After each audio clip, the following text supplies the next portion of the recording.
धाकड़ खबर बेखौफसमा बेबाक अंदाज। धाकड़ खबर के न्यूज़ रूम से मैं आपके साथ हूं अकरम रईस खान। भारतीय जनता पार्टी के सांसद ने मोदी सरकार के विदेश मंत्री को सीधे तौर पर कहें कि देश के विदेश मंत्री को वेटर बता दिया, तो उसके बाद हंगामा तो मचना चाहिए, लेकिन लगता नहीं है कि उस तरीके का हंगामा मच रहा है। लेकिन आपके जहन में दो तरीके के सवाल पैदा होने चाहिए। पहला सवाल ये कि कौन है ये भारतीय जनता पार्टी का सांसद जो विदेश मंत्री को वेटर बता रहा है। दूसरा सवाल आपके जहन में ये उभरना चाहिए कि आखिर विदेश मंत्री को वेटर क्यों बताया जा रहा है, ये किस आधार पे उनको वेटर बता रहे, और क्या इन्होंने पहले भी इस तरीके से विदेश मंत्री को वेटर बता दिया है, तब भी मोदी सरकार अपने सांसद के खिलाफ कोई एक्शन नहीं ले पाई, और आज भी मोदी सरकार अपने सांसद के खिलाफ कोई एक्शन नहीं ले पा रही है। और भोंपू मीडिया उसके दलाल चाटुकार दंगाई पत्रकार भी इस मुद्दे पर डिबेट करते हुए नहीं दिखाई दे रहे हैं। इसके अलावा एक सवाल आपके जहन में ये भी आना चाहिए कि क्या इसके अलावा और मंत्रियों पर भी इसी तरीके का हमला ये भारतीय जनता पार्टी के सांसद बोल चुके हैं। तो बारी बारी से तमाम चीज़ें आपके सामने रखने की कोशिश करते हैं। सबसे पहले चलते हैं ताज़ा तस्वीर की तरफ। तो ताज़ा तस्वीर के मुताबिक भारतीय जनता पार्टी के राज्यसभा सांसद सुब्रमण्यम स्वामी ने देश के विदेश मंत्री एस जयशंकर पर बड़ा हमला बोला है। स्वामी ने एस जयशंकर को सीधे तौर पर वेटर बता दिया है। क्यों उन्होंने वेटर बताया, पहले आपको ये आधार बताते हैं, फिर बताएंगे कि उन्होंने वेटर किस तरीके से बताया।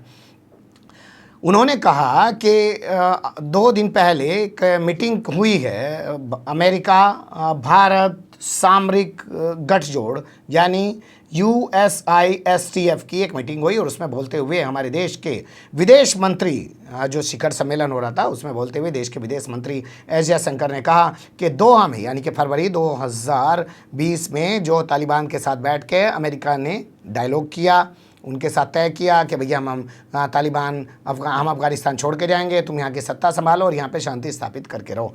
उस मीटिंग में या उस दौरान जो दोहा तमाम बातचीत हुई, एक लंबा दौर चला बातचीत का, उसमें भारत को विश्वास में नहीं लिया गया, ये इन्होंने कहा। आगे वो कहते हैं कि अभी भारत इस स्थिति में नहीं है कि अफगानिस्तान की तालिबान सरकार को मान्यता दे, अभी हम वेट ऑन वॉच की स्थिति में लग रहे हैं। तो इसी पर सुब्रमण्यम स्वामी ने बड़ा हमला बोला, जो उन्होंने कहा कि दोहा की मीटिंग में भारत को विश्वास में नहीं लिया गया। इसी पर सुब्रमण्यम स्वामी ने कहा ये एक वेटर की तरह थे कि मीटिंग होगी, वेटर अपना काम करेगा, वेटर को मीटिंग में नहीं बुलाया गया। इस तरीके से इन्होंने सीधे तौर पे हमला बोला है। इससे पहले भी एक बार वो इसी तरीके से विदेश मंत्री पर हमला बोल चुके हैं, वो भी देख लीजिए। जो खबर हमने आपके लिए निकाली है वो आई है निकल के 7 मई 2021 की, यानी कि करीब 4-5 महीने पुरानी वो खबर है। उस दौरान खबर उड़ी थी कि कोरोना के दौर में ब्रिटेन के दौरे पर गए हुए हमारे देश के विदेश मंत्री एस जयशंकर को क्वारंटीन होना पड़ा है। उनके साथ के लोग कोरोना पॉजिटिव निकल गए और वहाँ की सरकार ने उनको क्वारंटीन कर दिया। इसको लेकर सुब्रमण्यम स्वामी ने ट्वीट किया कि असल में उनको क्वारंटीन इसलिए किया गया कि उनकी जो वेशभूषा है, उनकी जो ड्रेस है वो वेटर जैसी है। तो वेटर होने की वजह से विदेश मंत्री को, या सीधे तौर पे कहें जो वो कहना चाह रहे थे कि विदेश मंत्री को वेटर समझ के ब्रिटेन के अंदर क्वारंटीन कर दिया। उन्होंने साथ ही ट्वीट करते हुए दावा भी किया था कि अगर मैं सच नहीं बोल रहा हूं तो विदेश मंत्री इस बात का खंडन करें। उस वक्त बहुत सारे यूज़र्स जो सोशल मीडिया पे हैं वो सामने आए थे। उन्होंने कहा था देश के प्रधानमंत्री से कि भारत के विदेश मंत्री को वेटर बताने वाले सुब्रमण्यम स्वामी के खिलाफ सख्त एक्शन लिया जाए, लेकिन ना तब एक्शन लिया गया था ना आज एक्शन लिया गया है। बता दें मई में G7 की मीटिंग हुई थी, उसमें भाग लेने के लिए विदेश मंत्री ब्रिटेन गए थे। इसके अलावा एक तस्वीर हम आपके लिए और निकाल के लाए हैं जो ये बताती है कि सिर्फ एस जयशंकर के बारे में ऐसा नहीं बोल रहे हैं, और लोगों के बारे में भी बोल चुके हैं। 24 जून 2016 की एक खबर निकल के आई है जिसमें सुब्रमण्यम स्वामी ने कहा कि विदेश मंत्री जो है उसकी जो वेशभूषा है, या विदेशी दौरे पे जाने वाले जितने अधिकारी या और लोग हैं उनकी जो वेशभूषा होती है, वो टाई कोट लगा के घूमते हैं, तो वो वेशभूषा वेटर जैसी लगती है। उनको भारतीय परिधान में विदेशों में जाना चाहिए और अपनी एक परंपरागत पोशाक पहननी चाहिए, इस तरीके से उन्होंने डिमांड की थी। तो वहाँ तो सिर्फ उन्होंने इशारा दिया था, कहा था कि जो ड्रेस पहन के जाते हैं वो वेटर जैसी लगती है।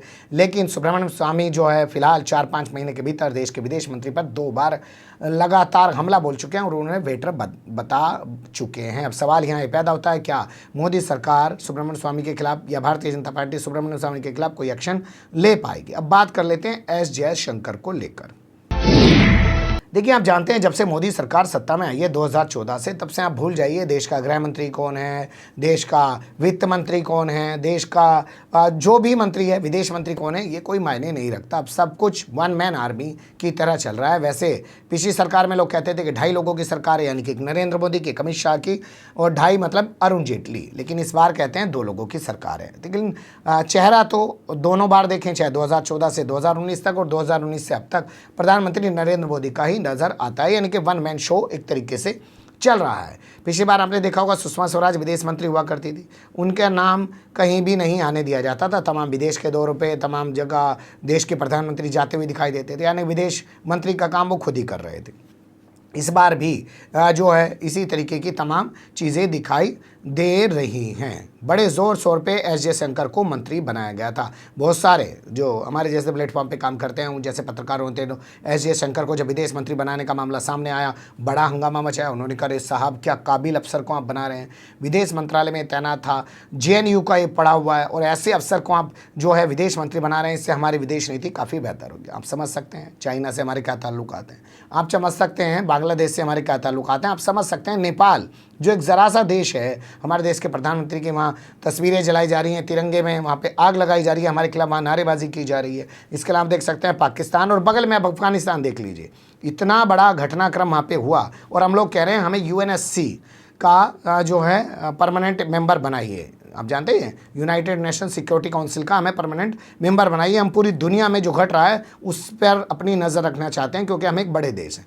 लेकिन बड़े देश होने के बावजूद भी जो बगल में हमारे घटा अफगानिस्तान के अंदर, आपने देख लिया सुब्रमण्यम स्वामी के ट्वीट में साफ दिखा रहा है कि वहाँ हमारी किस तरीके की भूमिका रही है। यहाँ सबसे प्रभावशाली भूमिका हमारी रहनी चाहिए थी, लेकिन हमारी भूमिका वहाँ भी प्रभावशाली नहीं रही है। लगता है जो सोच के साथ एस जयशंकर को विदेश मंत्री बनाया गया था, उस पर वो खरे नहीं उतर रहे हैं, लेकिन अपना काम ज़रूर कर रहे हैं। जैसे आपने देखा होगा पिछली बार स्वतंत्र प्रभार मंत्री हुआ करते थे विदेश मंत्रालय में BK सिंह। अब जानते हैं सेना के प्रमुख जो अपनी डिग्री लेके सुप्रीम कोर्ट पहुँच गए थे, साहब मेरा तो इतना टाइम बाकी है, मैं तो सेना प्रमुख बना रहूँगा। सुप्रीम कोर्ट ने कहा, भैया अपने घर जाए यार, क्यों ऐसे ऐसे मामलों को लेके आ गया, बैठ के मामले को सुलटा ले प्यार से ही।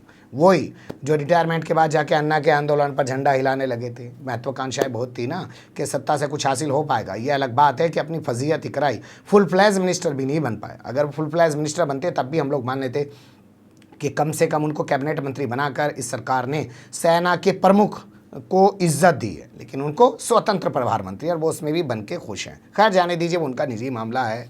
बहुत सारे लोग रिटायर हो जाते हैं, जैसे देखिए CGI रंजन गोगोई, अगर मान लीजिए वो राज्यसभा सांसद ना बनते तो ज़िंदगी भर क्या रहते, चीफ जस्टिस ऑफ इंडिया, यानी कि ex chief justice of India. लेकिन अब क्या बन गए, एक राज्यसभा सांसद, विपक्षी पार्टी का नेता, कोई भी उन पर कुछ भी कमेंट कर सकता है। तो कुछ लोगों को इज्जत जो है पसंद नहीं आती, और वो इज्जत के मायने शायद कुछ और समझते हैं, और शायद लालच के चलते बहुत सारी चीज़ों को वो गंवा भी देते हैं। जाने दीजिए, उस पर भी कभी और बहस करेंगे। लेकिन कुल मिला के ये जो सोच के साथ एस जयशंकर को विदेश मंत्री बनाया गया था, उस पर एस जयशंकर खरे नहीं उतर रहे। उनसे बेहतर तो कम से कम सुषमा स्वराज थी। वो कभी ना कभी कुछ ना कुछ बयानबाजियाँ करके, कुछ ना कुछ चीज़ें दिखा के अपने आप को साबित कर देती थी कि मैं विदेश मंत्री हूँ। जैसे राजनाथ सिंह को पिछली बार आपने देखा होगा, वो गृह मंत्री थे, कुछ नहीं कर पाते थे। मैं इस घटना की निंदा करता हूँ, कड़े शब्दों में निंदा करता हूँ। तो मीडिया के अंदर एक शब्द प्रचलित हो गया था उनके बारे में कि ये निंदा मंत्री, इसके अलावा कुछ कर नहीं पाते हैं। और मजबूरी जो है वो आप असल में समझ जाइए, वन मैन शो है, उस शख्स के आगे कोई कुछ कर नहीं पाता है। वरना सरकार तो एक पंचायत की तरह होती है। इस सरकार के अगर कुछ मंत्रियों के नाम भी अगर आप बता दें ढंग से, तो सोचिएगा कि आपको बहुत कुछ इस सरकार के बारे में पता लग गया। वरना सिर्फ एक नाम, उसके आसपास तमाम चीज़ें गुनी और पुनी जाती हैं। देखना दिलचस्प होगा क्या अब सुब्रमण्यम स्वामी के खिलाफ कोई एक्शन लिया जाता है, या सुब्रमण्यम स्वामी के हौसले और बढ़ जाएंगे, वो अब और लोगों को भी वेटर बताने लग जाएंगे। बने रहिएगा धाकड़ खबर के साथ। कमेंट्स के रूप में आप लोग अपनी राय दे सकते हैं, खबर को लाइक कर सकते हैं, चैनल को सब्सक्राइब कर सकते हैं, और ज़्यादा से ज़्यादा हमारी खबरों को शेयर कर सकते हैं। फिर ऐसे ही किसी सुलगते हुए या उलझते मुद्दे लेकर मैं आपके सामने हूँगा हाजिर। फिलहाल अभी मुझे